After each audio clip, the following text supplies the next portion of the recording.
As a concerned observer of global events, I've been closely following the escalating tensions between Venezuela and the United States, and the situation feels like a powder keg ready to ignite. Venezuelan President Nicolás Maduro has taken a bold and defiant stance, mobilizing the nation's military and civilian forces in response to what he calls an imperialist threat from the U.S. His recent announcement of activating 284 battlefronts across Venezuela under the banner of Plan Independencia 200 is a direct reaction to the Trump administration's deployment of a formidable naval force in the Caribbean.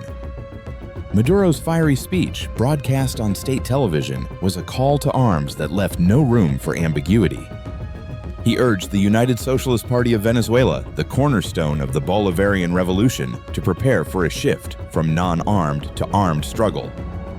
If Venezuela is attacked by American imperialism, there will be no hesitation, he declared, emphasizing that doubt is betrayal. From the Caribbean coast to the Andes and the Colombian border, the Bolivarian National Armed Forces are deploying with full might. Air defenses activated, special forces assigned critical missions, and naval units forming strategic barriers. Artillery, both field and strategic, is now in position, supported by a robust logistical network of advanced bases to ensure operational success.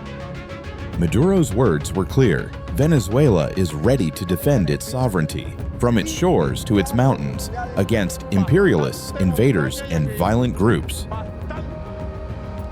On this the catalyst for this mobilization is the U.S. military's massive buildup in the Caribbean, which includes over 8 warships, a dozen aircraft, and approximately 5,000 to 7,000 personnel, one of the largest naval operations in the region since the 1980s.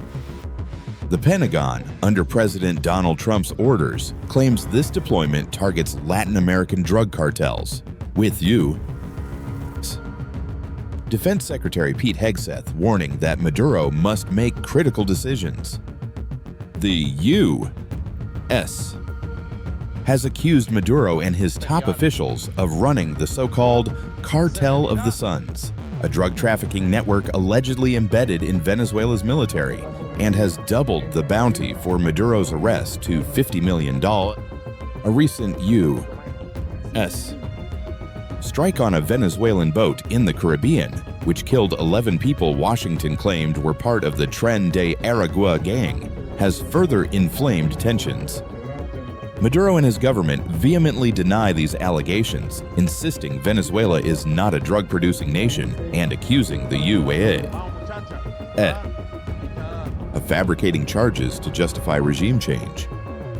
What struck me most was Maduro's claim, supported by local investigations, that the 11 victims of the U.S. strike were not criminals, but innocent civilians. Families are reportedly mourning their loved ones, with communities asserting the victims had no ties to drug trafficking or gangs.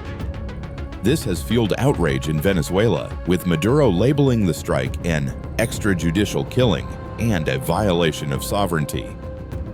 The deployment of 25,000 troops to border regions like Táchira and Zulia, along with the activation of civilian militias, underscores the regime's determination to flex its military muscle. Meanwhile, the U.S. continues to escalate, with reports of F-35 fighter jets deployed to Puerto Rico and warships like the USS Sampson patrolling near Venezuelan waters. As I piece together reports from sources like the Miami Herald, AP News, and others, it's clear this isn't just about drugs. Venezuela's vast oil, gas, and mineral resources are at the heart of this geopolitical chess game. Maduro's government sees the U.S. presence as a thinly veiled attempt at destabilization, while critics like political analyst Phil Gunson argue the U.S. operation may be an expensive failure that only temporarily disrupts trafficking while aiming to weaken Maduro's regime. Even regional leaders like Mexico's Claudia Sheinbaum and Colombia's Gustavo Petro have voiced concerns about the U.S. build-up, warning of heightened tensions in an already volatile region. Watching this unfold, I can't help but feel the weight of the moment. Maduro's call for Venezuelans to rise, to take to the streets and defend the homeland, is a rallying cry that could either unify the nation or deepen its divisions. With both sides digging in, Venezuela fortifying its defenses, and the U.S. intensifying its military presence, the Caribbean is now a flashpoint. The question looms, will this brinkmanship lead to dialogue, as Maduro has urged, or spiral into something far more dangerous?